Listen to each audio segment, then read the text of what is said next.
Acordei com o som do telefone antes mesmo de o sol nascer. Aquele toque insistente, cortando o silêncio da casa, parecia diferente, urgente, quase violento. Olhei o relógio. Eram 6h12 da manhã. A princípio pensei que fosse engano, talvez algum vizinho, mas o nome que piscava na tela fez meu coração disparar. Clara, minha filha. Atendi com a voz ainda arranhada pelo sono e senti o mundo se partir em 2 segundos de silêncio antes da frase que me rasgou. Pai, a mamãe morreu. Não houve grito, nem choro alto, só um som seco escapando da garganta, como se o ar tivesse parado. Fiquei olhando para o teto, o telefone ainda encostado na orelha, e por um instante o que eu sentia não era tristeza, era confusão. Aquilo não fazia sentido. Ontem mesmo eu tinha falado com ela. Ela parecia cansada, sim, mas não doente. Disse que os exames seriam de rotina, que ficaria no hospital apenas 1 ou 2 dias. E agora Clara me dizia que ela tinha ido durante a madrugada, sem aviso. Sem chance de despedida. Sentei na cama e senti o chão sumir. O corpo pesava como pedra, mas a cabeça parecia leve demais, flutuando. As paredes da casa pareciam maiores, mas vazias. A cadeira onde ela sempre deixava o casaco estava ali, o cheiro do perfume ainda no ar. Tudo igual, exceto a ausência dela.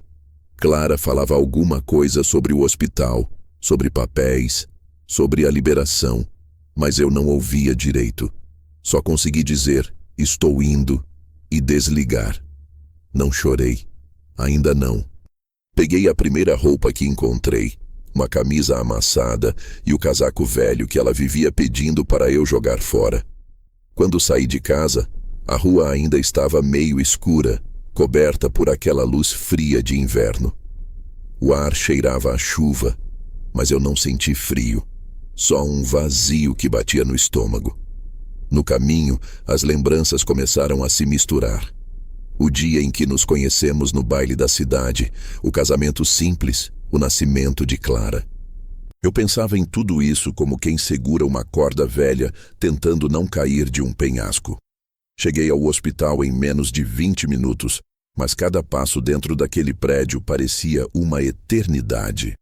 O som dos monitores, o cheiro de álcool, o sussurro dos corredores. Tudo me deixava tonto. Na recepção, uma enfermeira olhou o nome que dei e fez um breve silêncio, como se não soubesse o que dizer. Depois chamou um médico, um rapaz jovem de fala mansa, que explicou rápido demais que ela teve uma parada cardíaca repentina durante a madrugada. Tudo soou ensaiado, frio. Perguntei se ela sofreu. Ele desviou o olhar mexendo nas folhas. Foi rápido, disse. Pedi para vê-la. Ele respondeu que o corpo já havia sido encaminhado para o setor funerário, que a documentação estava em andamento, que era melhor eu conversar com o administrativo. Tentei insistir, mas Clara apareceu atrás de mim, os olhos inchados, o rosto pálido. Pai, eles não recomendam. Disseram que não está em condições de ser visto. Não está em condições de ser visto? Repeti, sem entender. Ela não estava doente. Clara abaixou a cabeça, segurando minha mão. Foi tudo muito rápido. Assinei papéis sem saber o que estava assinando. Tudo girava. Senti que estavam me empurrando de um balcão para outro, de uma sala para outra, e eu obedecia como um aluno cansado. A moça do administrativo falou em certidão de óbito, em traslado do corpo, em funeral. Disse que a funerária já estava cuidando de tudo, por indicação da Clara. Eu apenas concordei. Não havia espaço na mente para desconfiar de nada. Quando voltamos para casa, o silêncio parecia uma presença viva. O sofá, o tapete, os livros na estante, tudo me olhava de volta. Fui até o quarto e vi que a cama dela estava arrumada, lençol esticado, travesseiro no lugar, como se ela mesma tivesse feito aquilo antes de sair. Sentei e fiquei ali, olhando o abajur desligado, lembrando que ela sempre reclamava da minha mania de deixar a luz acesa. Peguei o celular e abri nossa última mensagem. Um simples "Boa noite, amor", seguido de um coração. As horas seguintes foram um borrão. Gente entrando e saindo, vizinhos trazendo flores, a filha cuidando de telefonemas, o padre confirmando o horário da bênção. Quando o corpo chegou, já estava lacrado. Perguntei se não poderíamos abrir o caixão, só para vê-la uma última vez, tocar o rosto, dizer adeus. O funcionário da funerária balançou a cabeça. Infelizmente não, senhor, foi ordem médica. Parecia tudo automático, frio, e dentro de mim crescia uma sensação estranha. Não de dor, mas de ausência. Uma ausência tão perfeita que beirava a irrealidade. Naquela noite, sentei sozinho na sala enquanto Clara dormia no quarto dela. A casa estava mergulhada em penumbra.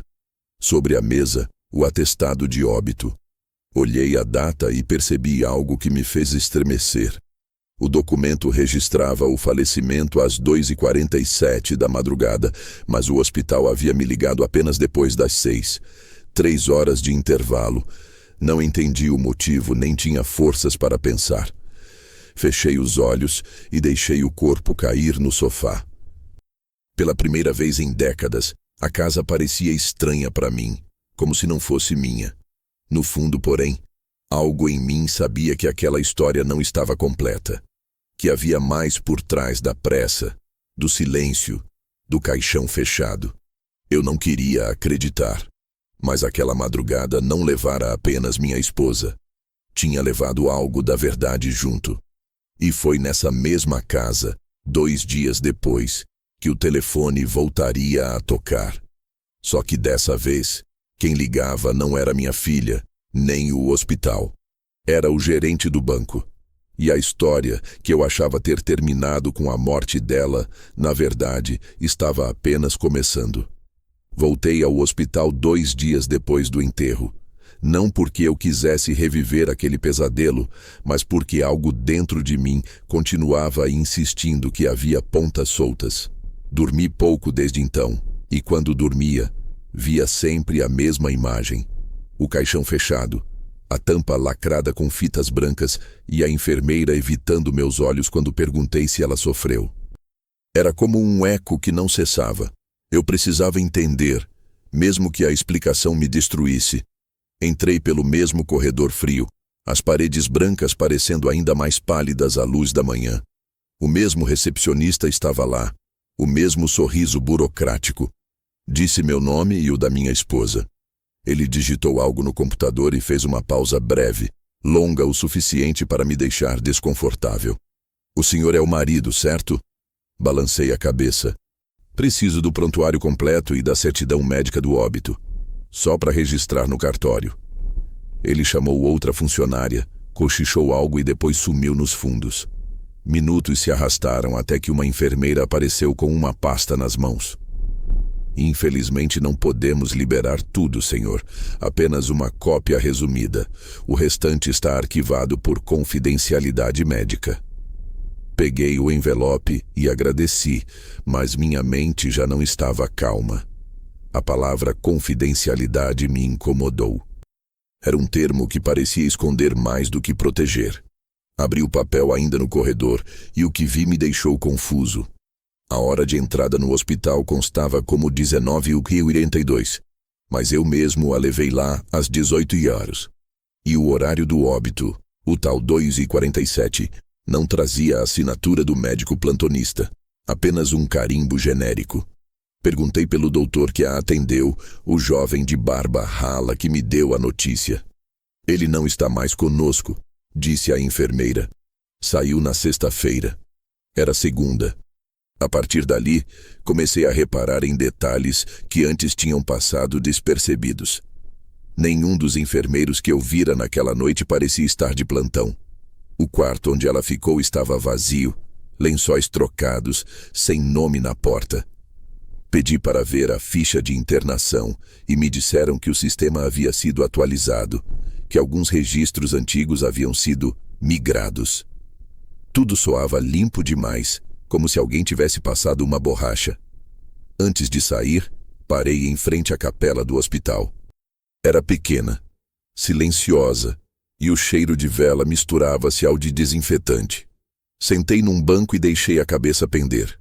Eu não sabia se rezava, se pensava, se esperava uma voz que nunca viria. O único som era o tic-tac do relógio na parede, marcando o tempo de uma ausência que eu ainda não sabia nomear. Na volta, parei na floricultura da esquina. A moça me reconheceu e disse: "O senhor é o viúvo da dona Helena, não é? Ela vinha aqui toda sexta comprar margaridas. Disse que era para um ritual de sorte." Fiquei olhando para as flores e perguntei: "Ela veio aqui na sexta passada?" A moça pensou um pouco e respondeu: "Sim, no fim da tarde. Parecia ótima. Até comentou que ia fazer uma viagem." Uma viagem. A palavra ecoou como um trovão. Minha esposa estava internada na sexta. Pelo menos era o que me disseram. Cheguei em casa com as flores nas mãos e uma sensação de que o luto estava sendo trocado por dúvida. Clara estava na cozinha, falando ao telefone. Quando me viu, desligou rápido. "Era o seguro, pai. Eles precisam dos documentos." Assenti, mas algo no tom dela me pareceu ensaiado, como se tivesse decorado uma frase. Naquela noite, abri a pasta do hospital de novo. Reli cada linha. Procurei um nome, uma assinatura, qualquer coisa que fizesse sentido. Foi quando percebi que no campo responsável pelo corpo estava escrito apenas Clara Silva, filha. Nenhuma menção a mim. Ela autorizara tudo, inclusive a transferência para a funerária, sem me consultar. Fechei o documento devagar. A dor começou a se transformar em inquietação. No dia seguinte, voltei à funerária. O funcionário, um homem gordo de terno preto, me recebeu com um sorriso automático. Perguntei por que o caixão estava lacrado, se havia algum problema com o corpo. Ele respondeu que era protocolo em certos casos de óbito hospitalar. Mas eu queria ver minha esposa, me despedir.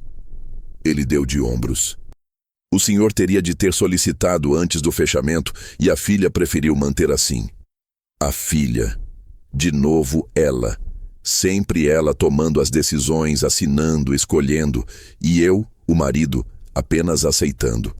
Perguntei sobre o traslado e ele me mostrou um formulário com a assinatura da Clara. Tudo ali parecia normal. Demais. Tão perfeito que soava falso. Quando saí, percebi algo curioso. O carro da funerária que levara o corpo não tinha registro de entrada no cemitério até horas depois do horário previsto. "Acontece", disse o funcionário. "Às vezes há atrasos no trajeto." Mas havia algo errado. Eu sentia. Voltei para casa com a cabeça cheia e o coração apertado. Na mesa, o telefone piscava com uma mensagem do banco. "Movimentação incomum em sua conta conjunta. Favor entrar em contato." Ignorei no momento. Achei que era a burocracia do seguro, talvez algum repasse indevido. Naquela noite, não consegui dormir. Sonhei que entrava no hospital e via Helena sentada na cama, viva, penteando o cabelo e me dizendo que ainda tinha coisas a resolver. Acordei suando frio, o peito acelerado. Fui até a cozinha beber água e vi o celular piscando de novo. Banco Central. Ligação não atendida. Eu ainda não sabia, mas aquela chamada que ignorei seria o ponto de virada. O fio que puxaria todo o resto. No fundo, algo em mim sabia que a morte da Helena não estava onde diziam e que o corpo talvez nunca tivesse estado onde disseram que estava. Na manhã seguinte o telefone tocaria de novo e o nome no visor não seria o da minha filha nem o hospital. Seria o gerente do banco. E a voz dele, calma, cortaria o ar como uma lâmina. "Senhor Augusto, sua esposa acabou de esvaziar a conta conjunta." Aquela frase do gerente do banco ainda ecoava quando desliguei o telefone. "Senhor Augusto, sua esposa acabou de esvaziar a conta conjunta." Era absurda demais para fazer sentido. Eu quis acreditar que ele se confundira, que era golpe, fraude, qualquer coisa. Mas a voz dele tinha aquele tom de quem verifica 3 vezes antes de falar. Perguntei a data e a hora da transação. Ontem às 10h34 da manhã, senhor, em uma das agências centrais. Ela apresentou identidade e cartão de movimentação. Tudo em ordem. Ontem, um dia depois do enterro, fiquei parado no meio da sala, o celular ainda na mão, o corpo frio, o coração em compasso errado. A televisão ligada no noticiário parecia distante, as palavras embaralhadas. Fui até o quarto e sentei na cama dela. O travesseiro ainda guardava o cheiro do perfume, e aquele cheiro me atingiu como uma lembrança suja, como se de repente o amor se misturasse à dúvida. Olhei para o guarda-roupa, estava quase vazio. Alguns vestidos sumiram. Pensei que talvez Clara os tivesse levado para doar, ou talvez não quis terminar o pensamento. Chamei por minha filha, e ela apareceu no corredor, o rosto tenso. Clara, o banco ligou.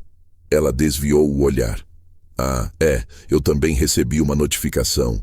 Mas deve ser erro do sistema, pai. Mamãe tinha procurador, lembra? Talvez o seguro... Parei de ouvir. Havia uma hesitação no tom dela que eu nunca tinha escutado antes. Um intervalo de culpa entre as palavras. Você sabia de alguma coisa? Perguntei. Ela respirou fundo e respondeu rápido demais.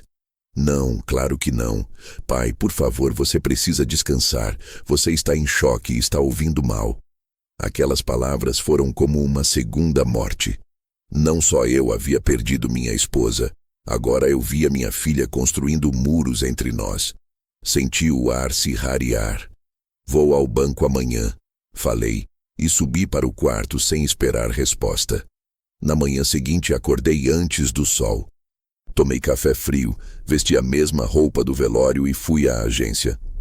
O gerente me recebeu com respeito, talvez desconforto. Colocou os óculos, puxou o monitor e me mostrou as movimentações recentes. 2 transferências, uma retirada em dinheiro e o encerramento da conta. Tudo feito pessoalmente, com assinatura digital e presença física comprovada. Pedi para ver as imagens das câmeras, mas ele hesitou. Isso exige autorização judicial, Sr. Augusto. Então me mostre só para confirmar a identidade, por favor. Se foi uma fraude, vocês precisam saber. Ele foi até outra sala e voltou alguns minutos depois, pálido. Senhor, eu mesmo conferi as imagens. Era sua esposa. O sangue me subiu à cabeça. Impossível. Ela morreu. Ele respirou fundo e apenas disse: eu sei o que vi. Ela estava viva. Saí do banco sem entender como ainda conseguia andar. As pernas obedeciam, mas o corpo parecia funcionar por instinto. A rua girava. O sol do meio-dia cortava o asfalto como navalha. Entrei no primeiro café que vi e pedi um copo d'água. Quando olhei meu reflexo no vidro, percebi que estava tremendo. Helena viva. Retirando dinheiro. Sorrindo, talvez. E eu ali, enlutado por uma mulher que talvez nunca tivesse morrido. Voltei para casa e encontrei Clara no sofá, mexendo no celular. Onde você estava? Perguntou. No banco. Ela empalideceu. Pai, por favor, não comece a imaginar coisas. Imaginando coisas? Perguntei. Então por que o guarda-roupa está vazio? Ela se levantou nervosa. Eu levei algumas roupas dela para doar. Era o que ela queria. Ela te disse isso quando? Antes de tudo. Havia uma mentira crescendo entre nós, respirando dentro da casa. Cada palavra dela soava ensaiada, e eu já não conseguia acreditar nem na maneira como ela me olhava. Fui até o quarto e abri a gaveta onde Helena guardava documentos. O envelope vermelho que continha nossas escrituras, o seguro de vida, tudo estava lá, mas faltavam os extratos do banco e a procuração de movimentação. Sentei na beira da cama. A lembrança do velório voltou, nítida. O caixão fechado, o funcionário dizendo que não podíamos abrir. Clara segurando meu braço dizendo, confia em mim. E eu, tolo, confiando. Percebi que nunca cheguei a ver o corpo. Nem uma fotografia, nem uma confirmação. Apenas papéis e silêncio. À noite, fui até o quarto dela. O quarto de Clara. Ela estava deitada, mas não dormia. Filha, comecei. Quero que me diga a verdade. Sua mãe está viva? Ela ficou imóvel, como se as palavras tivessem congelado o ar. Pai, por favor, isso é absurdo. Você está fragilizado. Não transforme o luto em loucura. Levantou-se irritada e saiu batendo a porta. Fiquei sozinho, olhando para o corredor escuro. Um corredor que de repente pareceu mais longo do que nunca. Fui até a cozinha, abri a janela e fiquei olhando o jardim. O vento balançava as cortinas e eu juro que ouvi o som da risada dela. Helena, por um instante. Uma risada curta, leve, igual àquela que ela dava quando me pregava peças. Voltei ao banco no dia seguinte, decidido a ver as câmeras. Dessa vez não pedi, exigi. O gerente me levou até a sala de segurança. A gravação era nítida. Ela entrando com uma echarpe azul, a mesma que usara em nosso último jantar, e cumprimentando a atendente com um sorriso tranquilo. Entregava documentos, assinava papéis, pegava um envelope e saía. Parecia saudável, viva, real. Senti o chão fugir debaixo dos pés. Era ela, sem dúvida. A mesma postura, o mesmo modo de mexer no cabelo. Nenhum impostor conseguiria copiar aquilo. E, no entanto, o atestado de óbito estava em casa, com carimbo oficial. Voltei para o carro sem lembrar como cheguei até lá. O motor ligado, as mãos no volante, o coração disparado. Clara me ligava insistentemente, mas eu não atendia. Porque naquele momento algo dentro de mim se rompia. Não só a dor do luto, mas a certeza do amor, da confiança, da verdade. E eu sabia. Se Helena estava viva, alguém a ajudou. E quem melhor do que Clara, a filha que controlou tudo, do hospital ao funeral. Enquanto o sol caía, uma ideia começou a se formar, lenta e sombria. Eu não queria vingança, ainda não. Queria respostas. E, principalmente, queria ver até onde eles seriam capazes de ir para sustentar a própria mentira. Porque uma coisa eu já tinha aprendido. Mortos não retiram dinheiro. Mas os vivos, às vezes, enterram os outros para sumir com o que lhes resta. Passei a noite em claro, sentado na poltrona da sala, com o controle remoto na mão, sem nem perceber que a televisão estava desligada. À minha frente, a sombra do corredor alongava-se conforme o luar atravessava as janelas. Tudo parecia imóvel, mas dentro de mim, nada parava. O rosto dela, de Helena, ainda estava vivo nas imagens do banco. O modo como ajeitou a echarpe, o gesto quase automático de prender o cabelo atrás da orelha antes de assinar um papel. Era impossível falsificar aquilo. Eu a conhecia há mais de 40 anos. Cada tique, cada hesitação. Aquela mulher era minha esposa. Viva. Mas o que mais me deixava sem ar não era o fato de ela estar viva. Era o fato de ter me deixado morrer junto, de propósito. E Clara, minha filha. O sangue dela corria nas veias da mãe, e agora também nas mãos que haviam me enganado. Essa possibilidade me corroía. De manhã, preparei café, mas o cheiro me enjoou. A casa estava limpa demais, arrumada demais. Havia um tipo de ordem que só aparece quando se quer apagar vestígios. Passei os olhos pelos porta-retratos na estante. Muitos faltando. Só restavam 2, o do nosso casamento e um de Clara criança. O resto sumiu. Abri as gavetas, o armário e encontrei mais ausências do que coisas. Papéis faltando, fotografias arrancadas. Como se Helena tivesse planejado o próprio desaparecimento peça por peça. Por volta das 9, o telefone tocou novamente. O mesmo número do banco. Por um instante pensei em ignorar, mas atendi. Do outro lado, a voz era diferente. Uma mulher, a supervisora. Senhor Augusto, peço desculpas pela insistência, mas precisamos confirmar alguns detalhes. Ontem, sua esposa realizou um saque expressivo e encerrou a conta. No entanto, esta manhã, ela tentou movimentar outro valor de um fundo de investimentos em seu nome. E o sistema bloqueou por divergência de assinatura. Senti o coração dar um pulo. Ela tentou sacar de novo? Perguntei. Sim, senhor. Numa agência diferente, em nome do casal. Mas há inconsistências. Pedi para saber o endereço da agência. Era no centro, a poucos quilômetros dali. Peguei as chaves e saí sem pensar. Clara ainda dormia.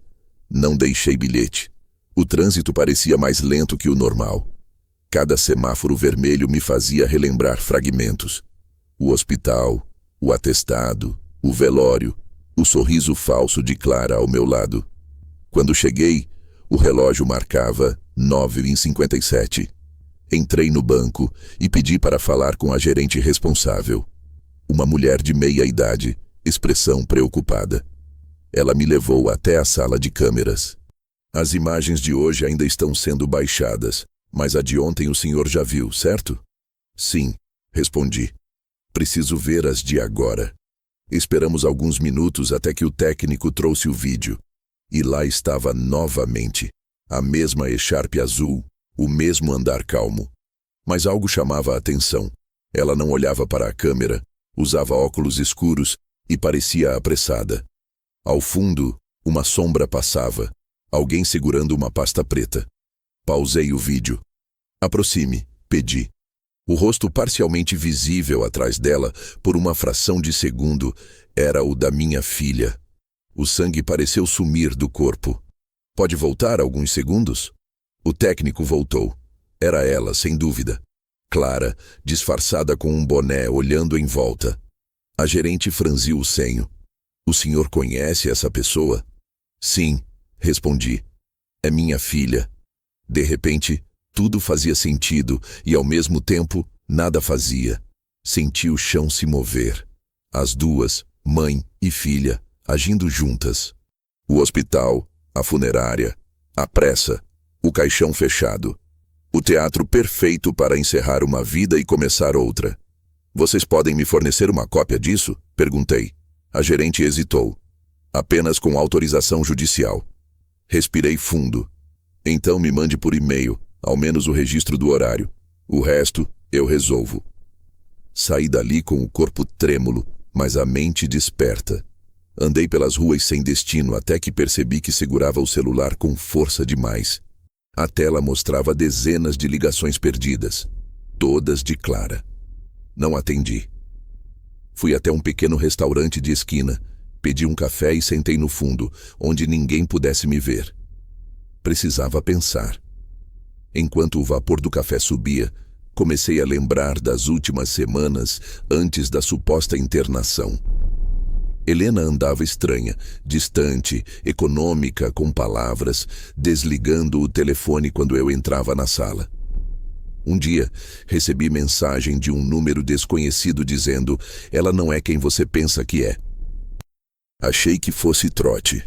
Agora, tudo voltava com nitidez. Peguei o celular e procurei o número antigo. Ainda estava salvo. Mandei uma mensagem simples: "Quem é você?" A resposta veio em segundos. "Achei que você já soubesse." Senti o frio percorrer a espinha.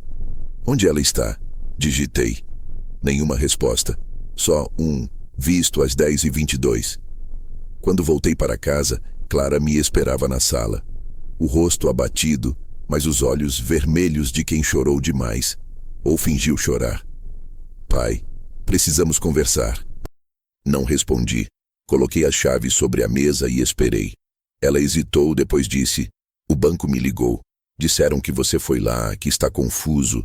Por favor, não faça isso com a mamãe." "Com a mamãe?" Repeti. "Clara, sua mãe está morta ou não?" Ela recuou um passo. "Claro que está, pai. Você viu o enterro?" "Eu vi uma caixa fechada. Só isso." Ela abriu a boca, mas não respondeu. Ficou parada, como quem é pega de surpresa, e então murmurou. Ela fez o que achou melhor. "Você não entende?" Antes que eu pudesse reagir, subiu correndo as escadas. Ouvi a porta do quarto bater, depois o som abafado do choro. Fiquei parado, olhando para o teto. As peças se encaixavam dolorosamente. Elas haviam me apagado da própria história. Naquela noite sentei na cozinha, abri o laptop e entrei na minha conta bancária. Bloqueada. O acesso negado. Liguei para o suporte. Senhor Augusto, detectamos movimentações suspeitas e, por segurança, bloqueamos temporariamente o perfil. Alguma pessoa próxima pode ter tentado alterar os dados de acesso. Fechei os olhos. Sabia quem era essa pessoa. Desliguei o computador e fiquei ali, imóvel, ouvindo o tic-tac do relógio e o silêncio entre cada batida. A casa parecia respirar junto comigo. Um pulmão cansado, exaurido de tanto fingir que ainda era lar. Peguei o telefone fixo e disquei o número da agência. O gerente atendeu. Senhor Augusto, conseguimos o registro da câmera interna da área dos caixas. Há algo que o senhor precisa ver pessoalmente. Quando posso ir? Amanhã cedo. Mas se eu fosse o senhor, traria alguém de confiança. Desliguei devagar. Alguém de confiança. A ironia disso quase me fez rir, porque naquele momento não havia ninguém. Nem esposa, nem filha, nem amigos. Só eu e a verdade que começava a se revelar, cruel e inevitável. Olhei ao redor e percebi que o vazio já não era o mesmo da morte. Era outro tipo de ausência, a do amor transformado em golpe, a da família convertida em farsa. E foi assim, no meio daquele silêncio ensurdecedor, que percebi. Helena não apenas levou o dinheiro, levou a minha história junto. E o que restava agora era descobrir até onde ela tinha ido. E por quê? Voltei à agência no dia seguinte antes mesmo de o banco abrir. O céu estava coberto, um cinza sem contorno, o tipo de luz que apaga os detalhes do mundo. Estacionei em frente e esperei dentro do carro, observando as pessoas atravessando a rua com seus cafés e pressa de segunda-feira, sem imaginar que atrás de uma fachada de vidro a minha vida seria desmontada. Às 9 em ponto, o segurança liberou a porta giratória e fui o primeiro a entrar. O gerente, o mesmo da ligação, apareceu assim que me viu e pediu que eu o acompanhasse até o andar superior, onde ficava a sala de auditoria. Trouxe os registros completos das últimas 48 horas, senhor Augusto. Achei melhor mostrar tudo pessoalmente. Subimos em silêncio. O corredor era estreito e o ar pesado. Dentro da sala, um técnico operava os monitores, ajustando ângulos e ampliando imagens. O gerente me ofereceu uma cadeira, mas eu preferi ficar em pé.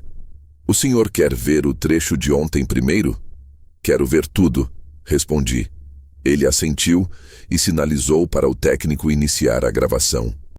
A imagem começou estática, o balcão do caixa em perspectiva, o relógio digital marcando 10h34. A porta automática se abriu e lá estava ela, Helena. O mesmo cabelo escuro, o lenço azul no pescoço, a postura tranquila. Caminhava com a segurança de quem não devia explicações a ninguém. Cumprimentou a atendente, tirou os documentos da bolsa, sorriu. Senti o corpo inteiro enrijecer.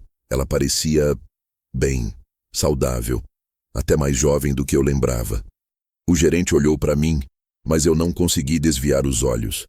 De repente, a câmera captou outro detalhe. Logo atrás dela, parcialmente fora do enquadramento, Clara, minha filha, fingindo estar no celular, mas o rosto meio voltado para a mãe. Ela observava vigilante como quem protege ou supervisiona. O sangue me gelou. Pause, pedi. O técnico congelou a imagem. A mão de Clara segurava uma pasta preta, a mesma que eu vira nas imagens do outro dia. Pode dar zoom aqui? O técnico ampliou. O reflexo no vidro do caixa mostrava claramente, era ela. Nenhuma dúvida. O gerente pigarreou desconfortável. Senhor Augusto, eu sinto muito. Não é comum lidarmos com esse tipo de situação. Posso garantir que tudo será encaminhado às autoridades, se o senhor desejar. Fiz que sim, mas mal ouvi as palavras. Eu só conseguia olhar para a tela. Aquilo não era apenas uma farsa. Era um pacto. Mãe e filha tramando juntas, enquanto eu assinava papéis de atestado e dormia sob o peso do luto. Tem mais, disse o técnico. Avançou a gravação. Depois de sair do caixa, Helena foi até uma mesa de atendimento, pegou o celular e digitou algo rápido. No mesmo instante, Clara olhou a mensagem no próprio telefone e sorriu. Levantaram-se quase juntas, saindo lado a lado. Nenhum disfarce, nenhuma pressa, só a calma de quem acredita que o mundo inteiro está dormindo. Sentei-me finalmente. O coração parecia uma pedra dentro do peito. O gerente me ofereceu um copo d'água e esperou. Posso tirar uma cópia dessas imagens? Com um boletim de ocorrência, sim, senhor.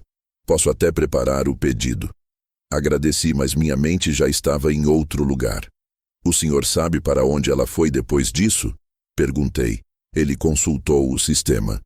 O saque foi feito em espécie, e logo após houve uma transferência de valores menores para contas diferentes, todas em nome de terceiros. Pode me dizer os nomes? Ele hesitou. São confidenciais, mas um deles tem o mesmo sobrenome da sua filha. Saí da agência com o estômago revirado. As calçadas pareciam tortas, as pessoas borradas. Parei no meio-fio e apoiei as mãos nos joelhos para respirar. Pela primeira vez, a raiva começou a substituir o choque. Raiva de mim por ter sido cego. Raiva delas por terem usado o que havia de mais puro, a confiança. Peguei o carro e dirigi sem destino. Passei em frente ao hospital, depois à funerária. O mesmo funcionário de terno preto estava na porta, fumando. Lembra de mim? Perguntei. Ele acenou. Claro, o senhor do caso da dona Helena. Preciso ver os registros da retirada do corpo. Ele apagou o cigarro, desconfiado. Por quê? Porque algo está errado. Ele balançou a cabeça. Senhor, esses documentos são internos. Peguei uma nota alta do bolso e coloquei sobre o balcão. Ele olhou em volta e sumiu por alguns minutos. Quando voltou, trazia uma prancheta. Aqui, veja. Assinatura da filha. Retirada do corpo às 8:30 da manhã de sábado. Olhei bem para o papel. A caligrafia era inconfundível, clara. Mas o horário, 8:30. O velório começara às 11, 3 horas de intervalo. Houve atraso no traslado? Perguntei. Não, senhor. O carro saiu no horário. Mas teve troca de veículo no caminho, foi o que anotaram aqui. Troca de veículo? Sim. Mas acontece às vezes por rota. Troca de veículo, troca de caixão, troca de corpo. As palavras começaram a se alinhar na minha mente como peças de dominó. Peguei o celular e fotografei o registro. O funcionário não disse nada. Eu saí dali com uma certeza nova, ainda mais perturbadora. Talvez nem sequer houvesse corpo. Voltei para o carro e sentei no banco do motorista sem ligar o motor. O barulho distante do trânsito chegava abafado. Dentro do bolso, o celular vibrou. Uma nova mensagem de um número desconhecido.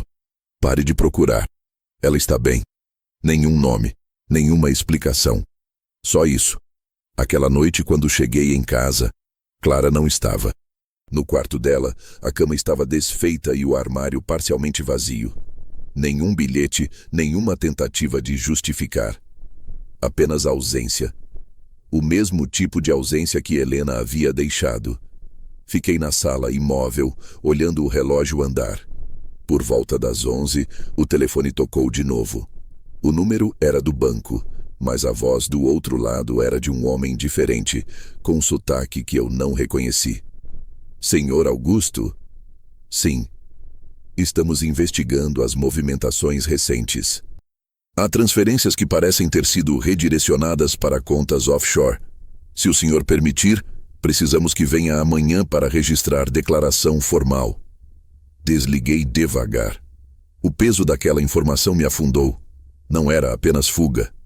Era roubo, premeditado, estruturado.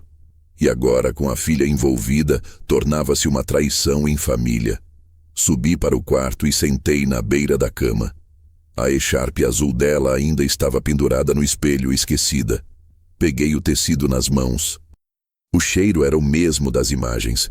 Fresco, doce, falso. E pela primeira vez em semanas, eu não senti dor. Senti clareza. Uma calma nova, fria, que vinha de quem finalmente entende que a vida inteira foi usada como palco. Peguei o caderno da gaveta e escrevi uma frase. Eles pensam que enterraram um velho. Mal sabem que desenterraram um homem lúcido. Na manhã seguinte eu voltaria ao banco para formalizar a denúncia. Mas antes disso, havia algo mais urgente. Descobrir onde Helena estava. E quem mais ajudara nessa farsa que chamavam de morte. Voltei ao banco na manhã seguinte, levando comigo uma pasta com cópias de tudo. O atestado de óbito, a certidão do hospital, a nota da funerária e as imagens que eu conseguira do saque. Dormi pouco, mas a falta de sono já não me pesava. O que me movia agora era outra coisa, um tipo de lucidez que só vem quando a dor se transforma em propósito. Cheguei 15 minutos antes do horário combinado e o mesmo gerente veio ao meu encontro, visivelmente nervoso. Senhor Augusto, o senhor me pediu para reunir todas as gravações, inclusive da área externa. Consegui algo que talvez ajude. Fomos para a mesma sala, o técnico esperando ao lado do computador. Este registro é da manhã do segundo saque, senhor. A tentativa frustrada. A senhora que se apresentou como Helena chegou às 9h58. Entrou, esperou um pouco e saiu sem concluir. Temos imagens dela do lado de fora, na calçada. A gravação começou a rodar. O ângulo era diferente. A câmera externa captando o movimento da rua, os carros passando, gente indo e vindo. E então, no meio daquela pressa anônima, lá estava ela de novo. Um lenço diferente, bege agora, óculos escuros maiores, o cabelo preso. Mesmo assim, eu reconheceria aquele jeito de andar entre 1000 pessoas. Helena. Só que havia algo mais. Ela não estava sozinha. Ao lado dela, um homem. Alto, magro, de terno claro, a mão pousada discretamente nas costas dela, como quem conduz. No primeiro momento pensei que fosse um segurança, mas quando ele se virou de lado, o perfil dele me acertou como uma lembrança antiga. O mesmo rosto do melhor amigo que eu já tivera há décadas, o padrinho de casamento, o mesmo que desapareceu da nossa vida depois de uma discussão boba sobre dinheiro. Renato. Senti as pernas fraquejarem. Aproxime, pedi. O técnico obedeceu, ampliando o quadro. Não havia dúvida. O jeito de se inclinar, a cicatriz perto da orelha, o mesmo relógio antigo que ele usava quando ainda trabalhava comigo. Meu coração latejou forte. Vocês têm o registro da placa do carro? Perguntei. O técnico assentiu. Conseguimos parcialmente, senhor. Saiu em um sedã prata, placa começando com FVR2. Isso já basta. Saí da sala como um homem que caminha dentro de um pesadelo, mas pela primeira vez sabia que estava acordado. No estacionamento, fiquei olhando os carros passarem, tentando lembrar de cada conversa antiga com Renato, cada noite em que ele jantou em minha casa, cada risada que Helena deu com ele sentado ao lado. As memórias agora soavam diferentes, como se tivessem sido gravadas em outro idioma. Entrei no carro e fiquei ali, imóvel, revendo mentalmente cada detalhe da gravação. A forma como ela segurava o braço dele, como encostou a cabeça no ombro dele por um segundo, antes de atravessar a rua. Não havia dúvida. Aquilo não era amizade, era cumplicidade. E de repente entendi que tudo tinha sido planejado. Não só a morte, mas a fuga, o golpe, a encenação. Peguei o celular e abri a pasta de fotos. Comparei as datas. Ela morrera numa terça-feira, o primeiro saque fora na quarta, e essa tentativa frustrada na quinta. Em menos de 3 dias, Helena havia apagado sua vida antiga e começado outra. O que me perguntava agora era: com quanto? Voltei para casa e me tranquei no escritório. Conectei o laptop, entrei no extrato detalhado e comecei a rastrear cada movimentação. Descobri que o valor total retirado ultrapassava R$120 mil. Todo o dinheiro que tínhamos guardado desde que vendemos o sítio. Parte havia ido para contas no nome de Clara, parte para empresas desconhecidas e o restante transferido para uma conta internacional aberta no mesmo dia. Tudo sob o CPF de Helena. Passei horas cruzando números, anotando, imprimindo. Cada linha era uma ferida aberta. Às vezes parava e olhava para o retrato de família na parede, o único que restara. Eu, Helena e Clara, em um Natal de muitos anos atrás. Clara devia ter uns 7 anos, e Helena sorria com aquele ar de calma eterna. Pensei em quantas vezes confiei naquele sorriso. Em quantas mentiras ele deve ter escondido ao longo dos anos. Por volta das 4 da tarde, escutei o portão. Olhei pela janela e vi um carro desconhecido estacionando. Clara desceu dele. Não trouxe mala nem bolsa.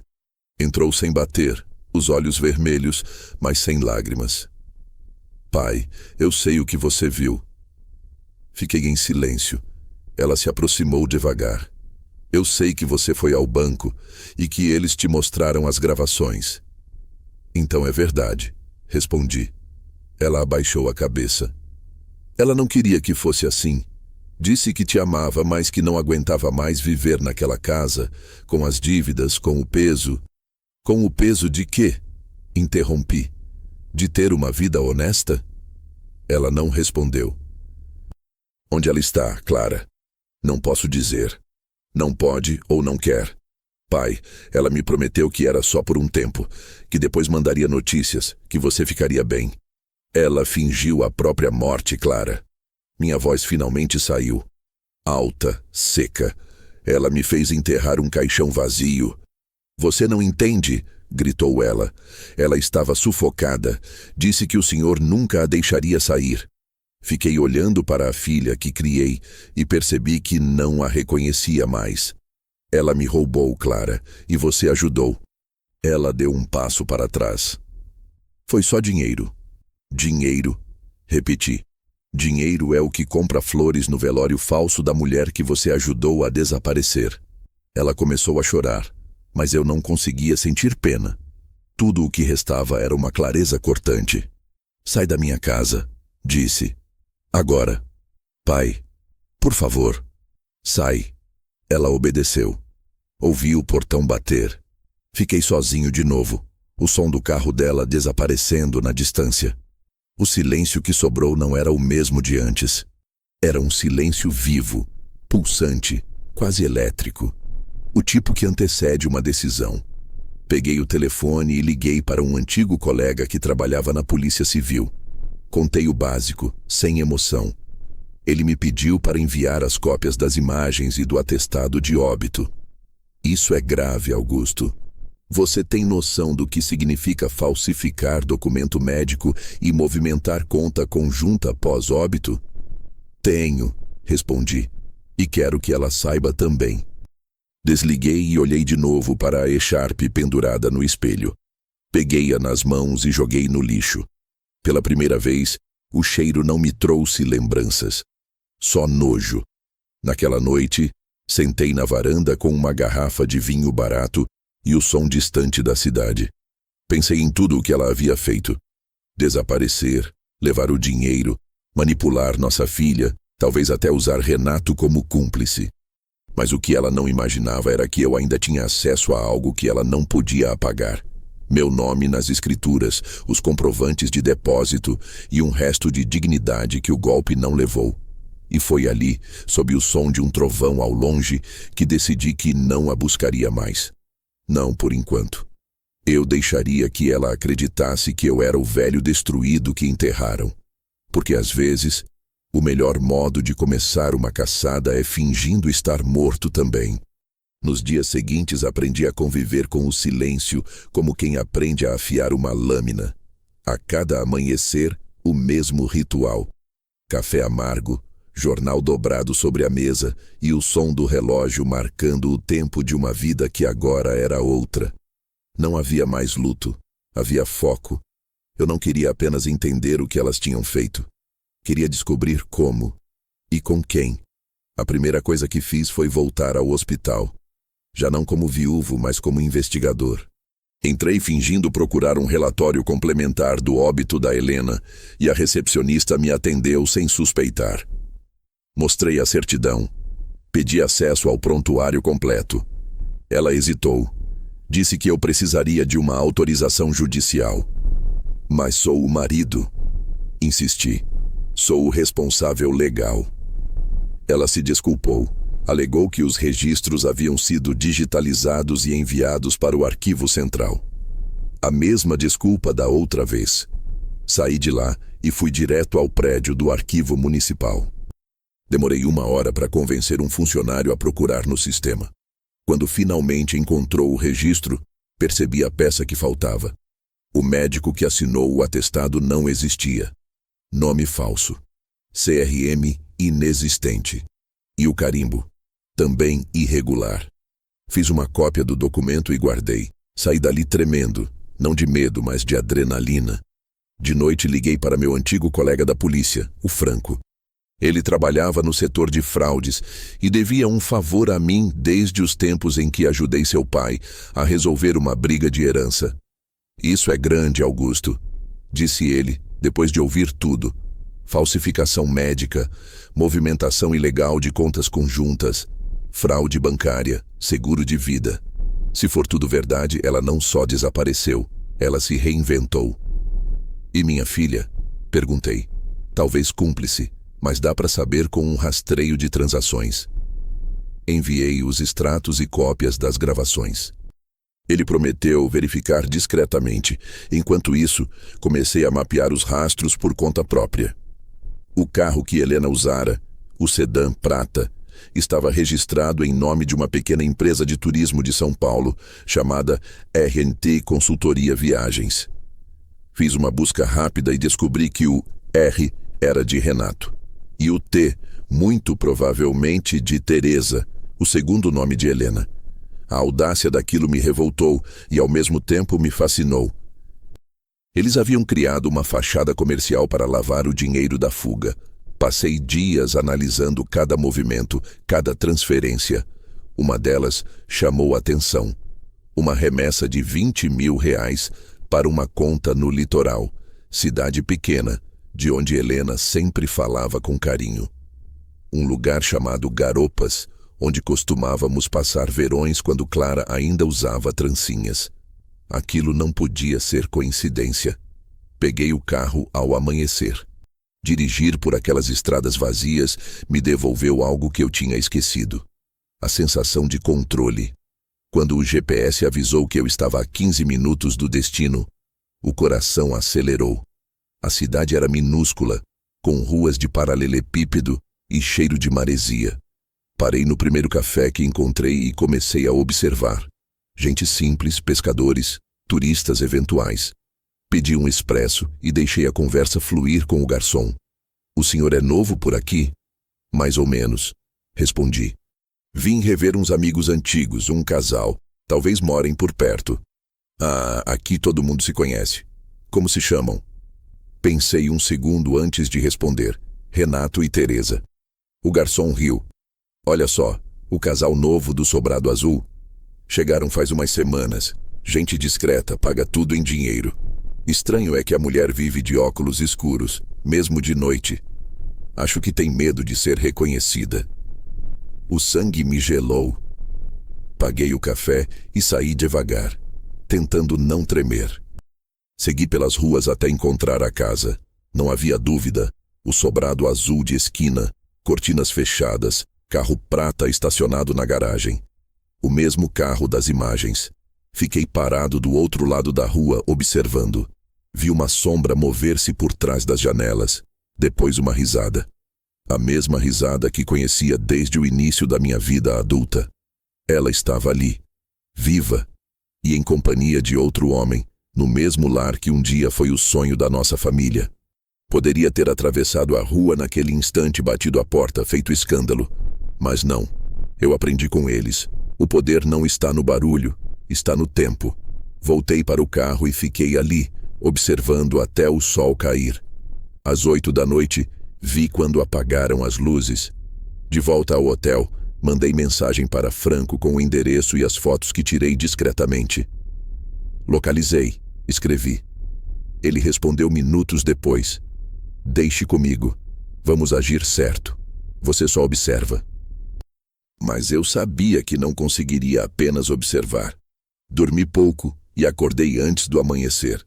Estacionei novamente perto do sobrado e esperei. Às 7h45, o portão abriu. Helena saiu, sem óculos dessa vez. O cabelo solto, o mesmo que eu costumava segurar quando ela ria. Parecia mais leve, como se a morte tivesse de fato libertado algo dentro dela. Entrou no carro e partiu. Eu a segui à distância. Ela foi até uma agência dos Correios, entrou com uma pasta na mão e ficou por cerca de 15 minutos. Quando saiu, guardava um envelope pardo e olhava em volta com cautela. Fui atrás. Entrei minutos depois, mostrei um crachá antigo da prefeitura e disse que precisava confirmar uma correspondência registrada. A atendente hesitou, mas procurou no sistema. Remetente, Teresa Ramos. Destinatário, Clara Silva, capital. O golpe seguia em movimento. Mesmo longe, mãe e filha continuavam conectadas. Era um sistema perfeito, ou quase. Voltei para o carro e fiquei olhando o envelope no balcão sendo carimbado. Então entendi o que devia fazer. Não seria com gritos nem com perseguição. Seria com provas, com silêncio, com paciência. Porque quem constrói uma mentira dessa grandeza, constrói também o próprio abismo. Quando cheguei ao hotel, Franco havia me deixado mensagem de voz. Augusto, confirmei. As contas da empresa foram bloqueadas. Temos mandado de busca emitido para São Paulo e para o litoral. Não se meta mais nisso, ouviu? Mas era tarde demais. Eu já estava envolvido até o último fio da alma. Abri o laptop e escrevi o que seria o começo do meu próprio dossiê. No topo da página, um título: A Mulher que Morreu 2 vezes. Não era um relato de vingança, era um registro, um modo de não deixar que a verdade fosse enterrada de novo. E naquela noite, enquanto o vento batia nas janelas do quarto de hotel, senti algo diferente dentro de mim. Uma serenidade cruel. Porque agora eu sabia onde ela estava, com quem e quanto tempo lhe restava até o castelo de mentiras desabar. E tudo o que eu precisaria fazer seria esperar. 3 dias depois voltei para casa. A viagem até Garopas me deixara exausto, mas ao mesmo tempo estranhamente calmo. Já não havia espaço para dúvidas, apenas a precisão de quem enxerga um quebra-cabeça completo e só precisa encaixar as peças finais. Quando entrei, o ar da casa pareceu diferente. As janelas estavam fechadas, as cortinas abertas pela metade, e havia um cheiro de perfume novo, adocicado, que não era de Helena. Clara estava lá, sentada na sala de cabeça baixa, mexendo no celular. Quando me viu, levantou-se de um salto, o rosto pálido, como se já soubesse o que estava por vir. Você foi até ela, não foi? Perguntou antes mesmo que eu dissesse qualquer coisa. A voz dela saiu trêmula, entre raiva e medo. Eu a observei por alguns segundos tentando encontrar vestígios da menina que um dia correu pelo quintal com os cabelos cheios de sol. Mas tudo que vi agora era uma mulher com olhos cansados e culpa espalhada no rosto. Fui, respondi, e vi o que precisava ver. Ela respirou fundo, passou as mãos pelos cabelos. Pai, não era para ser assim. Você tinha que ficar fora disso. Fora do quê? Do enterro falso da minha esposa, da farsa que vocês montaram, da vergonha que me fizeram sentir diante de todos. Ela tentou falar, mas a voz se engasgou. Ela disse que era o único jeito, que precisava escapar, que não aguentava mais viver ao seu lado. Viver ao meu lado? Repeti devagar, sentindo o sangue ferver sob a calma. 42 anos de casamento, Clara. A casa dela, o carro dela, o conforto dela, tudo construído com o que eu trabalhei. E ela não aguenta mais viver ao meu lado. Dei um passo à frente e ela recuou. E você ajudou. Você, minha filha, mentiu para o hospital, assinou no lugar dela, lacrou um caixão vazio e me fez acreditar que eu estava enterrando uma mulher morta. As lágrimas dela vieram rápidas. Pai, eu juro que ela me convenceu de que era temporário, que voltaria depois quando tudo estivesse resolvido. Ela me disse que tinha um plano, que a gente ia começar de novo em outro lugar. Os três, sem as dívidas, sem brigas, sem peso. Eu acreditei. E acreditou também que ela te amava mais do que amava a mim? Perguntei. Ela hesitou, e nesse instante o silêncio foi resposta suficiente. Sentei-me na poltrona e passei a mão no rosto. Ela nunca quis começar nada novo, Clara. Ela queria se livrar de tudo que lembrasse a vida que ela mesma construiu. Inclusive de mim e de você. Clara me olhou com raiva. Não fala assim dela. A mamãe te sustentou emocionalmente por anos e você nem percebia. Você se tornou frio, distante, só pensava no trabalho, no dinheiro, nas aparências. E por isso ela resolveu roubar tudo o que sobrou. Por isso vocês me fizeram de idiota diante da cidade inteira. Não era roubo, ela disse quase sussurrando. Era o que era dela por direito. Aquelas palavras soaram como estilhaços. Por direito? Repeti levantando-me. O dinheiro era da conta conjunta. O trabalho era meu. O nome nas escrituras meu. E ainda assim, ela levou tudo. O que mais é, por direito, a minha dignidade. Clara começou a chorar de novo, mas eu não me movi. Dentro de mim, algo se partia e o som era quase audível. A imagem da minha filha na gravação, de pé atrás da mãe observando o saque, misturava-se à dela criança, pedindo ajuda para andar de bicicleta. Duas versões de uma mesma pessoa, separadas por uma mentira. Depois de alguns minutos, ela respirou fundo e falou com uma calma inesperada. Pai, você acha que é o único que perdeu? Eu perdi as duas pessoas que mais amava. Mamãe fugiu e o senhor virou uma sombra dela. Ela disse que você nunca deixaria ela ir embora, que te conhecia, que preferia morrer a viver do seu lado. Aquelas palavras me atravessaram. Eu podia suportar o roubo, a farsa, a traição, mas ouvir da boca da minha filha que a mãe fingiu a própria morte para escapar de mim, isso era mais do que dor. Era a invalidação de toda uma vida. Sentei de novo, cansado. E você acreditou nisso? Perguntei, quase sem voz. Ela demorou para responder.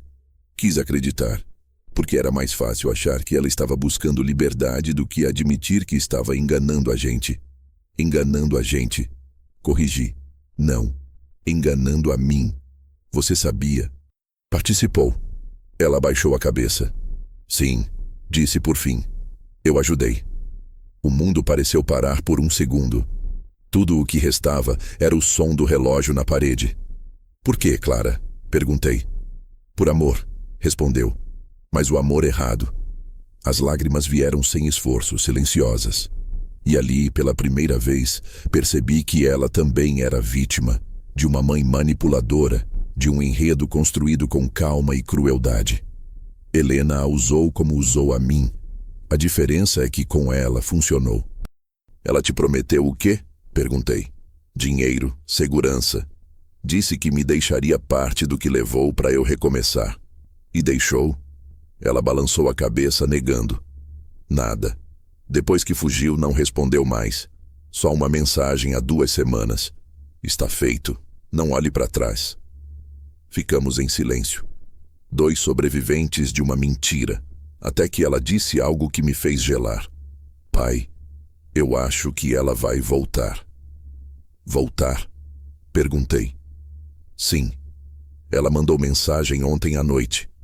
Disse que precisava falar comigo, que não estava bem, que tinha medo de que você descobrisse tudo. Senti o corpo inteiro endurecer. E você respondeu? Não ainda. Eu não sabia o que dizer. Olhei para o chão, depois para ela. Responde agora. Marca um encontro. Diz que quer vê-la. Amanhã, no lugar que ela escolher, mas me avisa antes. Ela pareceu hesitar. Você vai fazer o quê? Nada que não mereçam. Respondi. Clara assentiu lentamente, talvez percebendo que já não havia mais espaço para mentiras. Subiu para o quarto e eu fiquei na sala, sozinho, o som dos passos dela ecoando nas escadas. Lá fora, o vento aumentava. Eu sabia que aquela história não terminaria com confissão, mas com acerto. Na manhã seguinte, o celular vibrou. Uma mensagem de Clara. Ela marcou: quer me encontrar amanhã às 11 horas no antigo café da estrada. Vai estar sozinha. Sozinha? Claro que não. Helena nunca fazia nada sozinha. Mas era o suficiente. Depois de tudo, ela mesma viria até mim. E dessa vez, quem esperaria na mesa do fundo não seria a filha dela. Seria o homem que ela tentou enterrar vivo. A noite que antecedeu o encontro foi longa, densa, quase imóvel. A casa respirava comigo. Cada estalo da madeira soava como um lembrete de que a verdade estava a poucas horas de distância. Não consegui dormir. Fiquei sentado na poltrona, observando o relógio de parede marcar os minutos com uma precisão cruel. Às 4 da manhã, levantei e preparei café, mais por costume do que por necessidade. O vapor subia lento da caneca e eu o observava como quem assiste à fumaça de um incêndio que já não dói. Revisei o plano mentalmente. Nada de impulsos, nada de raiva, apenas lucidez. Eu tinha provas, datas, nomes, gravações. Helena queria me apagar com silêncio e desdém. E era justamente com silêncio e precisão que eu terminaria o que ela começou. Às 7, Clara desceu. Trazia o rosto inchado de quem chorou a noite inteira. Ela confirmou, pai. 11 em ponto no café da estrada. Você vai, disse eu, mas eu chego antes. Ela hesitou. E se ela perceber? Então, pela primeira vez na vida, ela vai perceber alguma coisa. Saí de casa antes das 8. A estrada estava quase deserta, coberta por uma névoa fina. O café ficava num ponto antigo da rodovia, uma construção de madeira meio gasta, com cheiro de gasolina e pão fresco. Estacionei o carro do outro lado da pista, num terreno vazio. Dali, podia ver a entrada sem ser notado. Entrei alguns minutos antes do horário e escolhi a mesa do fundo, de frente para a porta. Pedi apenas um café preto e fiquei observando o reflexo da rua no vidro. 11 horas em ponto. O sino da porta tocou e o tempo pareceu parar. Helena entrou. Um lenço claro no pescoço, o mesmo jeito calmo e ensaiado. E ainda assim, havia algo diferente. Ela estava abatida, mais magra, com os olhos fundos. Olhou em volta procurando a filha. Eu respirei fundo e levantei. Quando ela me viu, o rosto dela se desfez num espasmo de surpresa. Augusto. A voz saiu baixa como se o nome fosse um fantasma. Ela não vem, eu disse calmo. Hoje quem veio fui eu. Por um instante nada foi dito. O garçom passou ao lado sem perceber a tempestade que pairava sobre aquela mesa. Helena olhou para a porta, depois para mim.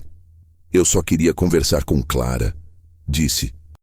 Mas você apareceu como sempre, onde não devia. Interessante, respondi.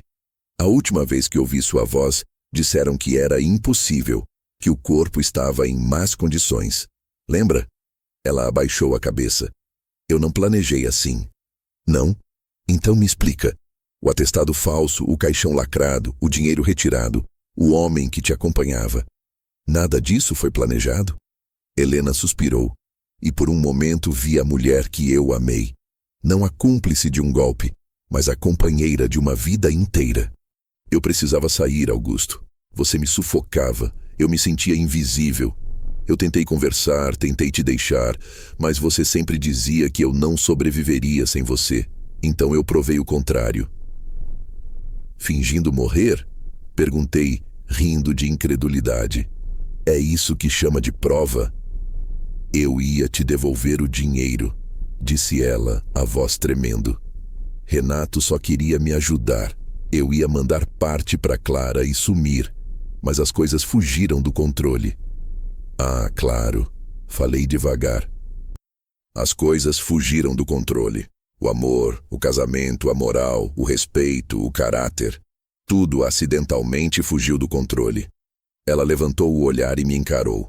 Você não entende. Eu vivi à sua sombra por anos. Tudo era do jeito que você queria. A casa, o carro, o jantar. Eu morri antes de morrer. E decidiu me enterrar junto. respondi. Mas esqueceu um detalhe. Eu ainda estava vivo. Silêncio. O barulho dos talheres ao fundo parecia distante. Helena cruzou as mãos sobre a mesa, os dedos tremendo levemente. O que você quer, Augusto?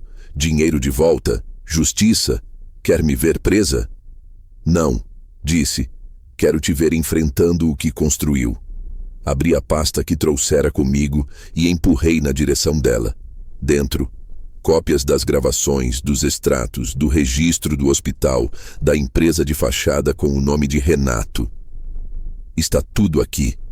Já foi enviado ao meu advogado e à polícia, mas ainda há uma escolha. E que escolha? Contar a verdade, publicamente, admitir tudo, libertar a Clara da culpa que você pôs sobre ela e desaparecer de vez, dessa vez de verdade, sem falsos funerais, sem golpes. Ou então eu deixo a lei fazer o que precisa. Ela ficou em silêncio por longos segundos.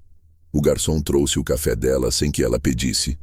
Ela olhou para a xícara e disse baixinho: Você sempre foi bom com ameaças veladas.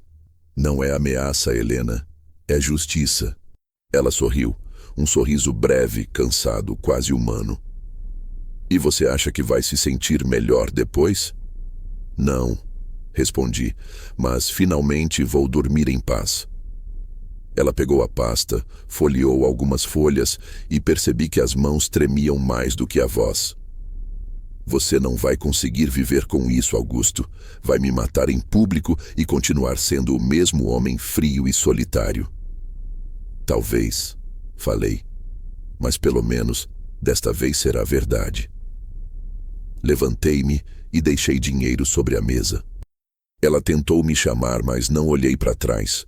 Caminhei até o carro, sentindo o coração batendo firme, não por raiva, mas por fim. 10 minutos depois, o celular vibrou. Uma mensagem de número desconhecido. Ela saiu daqui e está indo para a rodoviária. Bilhete comprado. Destino fronteira. Era Franco. Ele estava monitorando. Respondi apenas: Deixe ir, mas certifique-se de que todos saibam o que ela fez. Na manhã seguinte, as manchetes locais estamparam o escândalo. Mulher simula a própria morte e desvia mais de R$120 mil com a ajuda da filha. O nome dela completo, a foto da certidão falsa, o envolvimento de Renato. Tudo ali, preto no branco. Clara me ligou chorando, mas eu não atendi. Ela precisava entender que a verdade também pode ser silêncio. Passei o resto do dia em casa, sem televisão, sem rádio. Apenas sentei no quintal e ouvi o som do vento nas folhas. Helena estava viva, mas pela primeira vez sem poder se esconder atrás de ninguém. À noite, recebi mensagem de Franco. Ela foi detida tentando cruzar a fronteira. Está em custódia. Renato fugiu. Não respondi. Apenas desliguei o celular e fiquei olhando o horizonte escurecer. Nenhuma vitória traz paz, mas algumas cicatrizes merecem ser expostas à luz. Antes de dormir, abri meu caderno e escrevi: Alguns fantasmas precisam ser vistos para morrer. Hoje, o meu enfim tem rosto, assinatura e CPF. Fechei o caderno, apaguei a luz e, pela primeira vez desde aquele telefonema no início de tudo, adormeci sem sobressalto.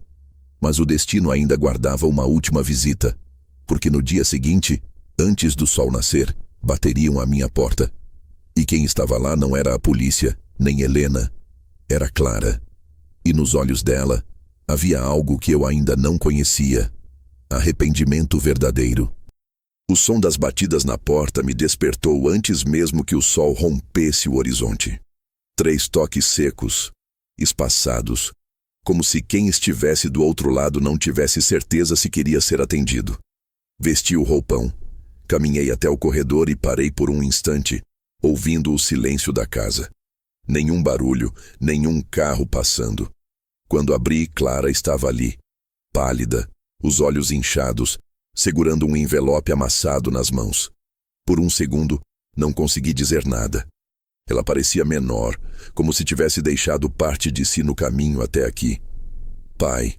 A voz saiu baixa, rouca. Ela está presa. Assenti devagar, já sabendo.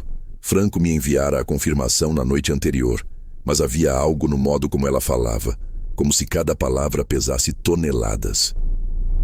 Vim pedir desculpa, ela continuou.